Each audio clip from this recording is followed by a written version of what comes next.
Welcome to LearnHowToQuilt.com's Terrific Triangle series. Today you'll learn how to make this floating bear paw block. Unlike the traditional bear paw block where you have 32 triangle tips to match, in this floating bear paw block you don't have to worry about matching the 16 outside points when using terrific triangles. You'll spend less time sewing and you'll get perfect points every time. As an added bonus, you'll also get directions on how to make this block free from matching any triangle points. Here's a list of the topics covered in this video. You'll find links below so you can skip ahead if need be. We've got a lot to cover, so come on in and let's get started. You can download these free handouts by clicking below, or go to LearnHowToQuilt.com, click on Beginner Basics, scroll down to Piecing and Cutting Shortcuts, and then click on Terrific Triangles. You'll need 5 fabrics for this block. To help me decide which 5 fabrics to use, I'd like to audition different combos by folding fabrics to get an idea of how they'll look in my block. Here's the 5 fabrics I decided to use. Most are scraps from other projects and are actually more yardage than needed. For the bear's paws, you'll need 1/8 yard. For the background fabric, which is B and D, you'll need 1/3 yard. Then for these claws, you'll need 1/8 yard. For this sashing, you'll need 1/8 yard. And then for this center, you'll need about a 3-inch scrap. Before cutting, make sure all your fabric's been pressed. For the bear paws, which is A, you'll cut 4 squares at 4.5 inches. From the background fabric, you'll cut 4 squares at 4.5 inches, and then you'll cut 16 rectangles 2.5 inches by 4.5 inches. For the bear claws, you'll cut 16 squares at 2.5 inches. For this sashing, you'll cut 4 rectangles at 2.5 by 8.5 inches. And for the center, you'll cut 1 square at 2.5 inches. Before you start sewing, you want to mark this diagonal line on all the 2.5-inch squares. Divide the 16 rectangles into 2 equal piles. Place 1 square with right sides together on top of the rectangle, and then stitch on that drawn line. After stitching, I press this back, and there's my triangle. For this pile, you want your diagonal to go in the opposite direction. So instead of sewing from here to here, you'll start in this corner and sew down to there. After sewing, I press that back, and you can see I have 2 pieces here that are mirror images of each other. Now, it's up to you. You can cut out this excess fabric on the back here or leave it in. I usually cut it out, but I'm going to leave it in this time because sometimes you might get a piece that looks like this. I'm off a little here, either because of my cutting or my sewing. And so this background here is where I should be. So it helps me keep everything accurate. You'll want to continue keeping these piles separate. The next step, you're going to take 2 from this pile, put right sides together and stitch, and you'll end up with a unit that looks like this. Notice this perfect point here without any matching. From this pile, you'll take 2, put right sides together and stitch that straight line. And once again, you'll get a perfect point without any matching. Each of these claw units should be the same size as the paws, which is 4.5 inches. Now you're ready to lay out your block. You can use the handout as a guide.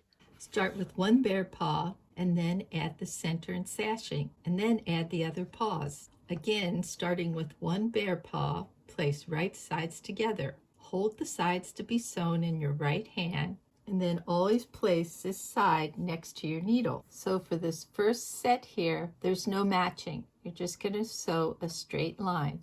Go back, put right sides together, making sure to line up all the edges of your block, and then sew a 1/4 inch seam. And here's that perfect point with no matching. For the second set, I have to make sure not to clip this point off here. So put right sides together, line up all the sides. Instead of sewing on this side, I like to go to this side, and let me peek underneath here.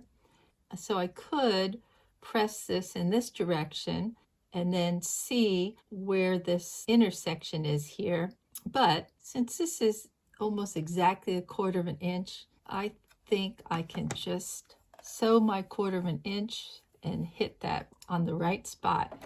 Let's see what that looks like. If this comes up short, I can do one of two things. I can rip out that seam and start all over, or I can come back in here and sew a little bit wider. Oh, I'm getting closer. I could probably come in and take another chunk out of that, but I'm also noticing that I'm off a little on the edge here. Not sure how that happened. Probably because I don't always use pins, and in this case I probably should. So let me rip that out and try again.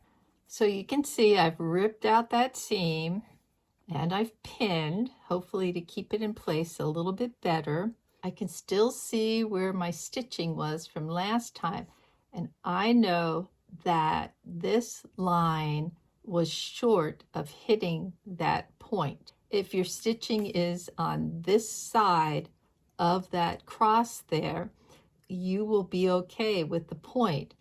But sometimes, because of the way you press, that doesn't happen. I'll need to have my stitches just a little bit over in that direction to hit that point. So I'm starting with a 1/4 inch seam, I'm getting up to this point here, and I'm going to veer just a little over, and hopefully I'll catch that point now. Oh, that looks much better. Not perfect, but for me, I'm happy with that. I took these over to the ironing board and I pressed the seams towards the background and towards the paw. So they're opposing seams. When I sew this next seam, I'll have to match this intersection here, and I'll have to make sure not to cut this tip off. So I'll put right sides together, and I want to match this intersection. There's what I call a hill and a valley from the pressing. When you put those two together, those hills push up against each other and they sort of lock there. So I'll pin that. Then over here on this side, I don't have any matching. I can just sew a straight seam, but I'll pin that. And now on this side, over here, I want to make sure that I don't cut that tip off. I see that this piece is a little bit longer here. So I'll match to this edge here, not up here. And let me stitch. So let's see what that looks like. I've got a pretty good match here, and it looks like a pretty good match here. So I'll take this over to the ironing board and press. I sewed the other 3 bear paws in the same manner and then returned to the layout after pressing. I also sewed the center square to the center sashing. Next, you want to put right sides together and stitch the sashing to the paw unit, making sure not to cut off any triangle tips. Return to the board and then sew these units to the last 2 bear paws. Here's where you need to be careful with matching. Now I'm ready to finish up my block. I'll need to watch these points here when sewing this to the sashing. And here's my completed block. If you like this block but don't want to spend time getting perfect points, check out the next section in this video. Now it is possible to make this block without having to match any triangle points.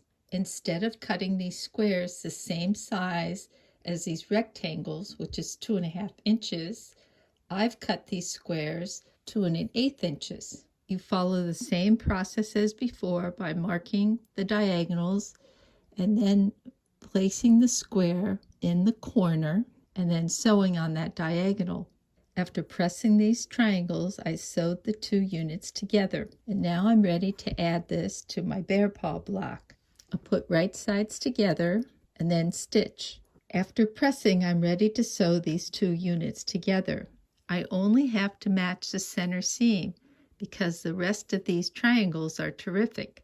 So here's that completed paw. Using this method, you'll get perfect tips every time without any matching of points. Originally, I didn't like the look of these smaller claws, but after the troubles I've had today with matching these points, I think I might have changed my mind. Hope you get a chance to use terrific triangles in either one of these bear paw blocks.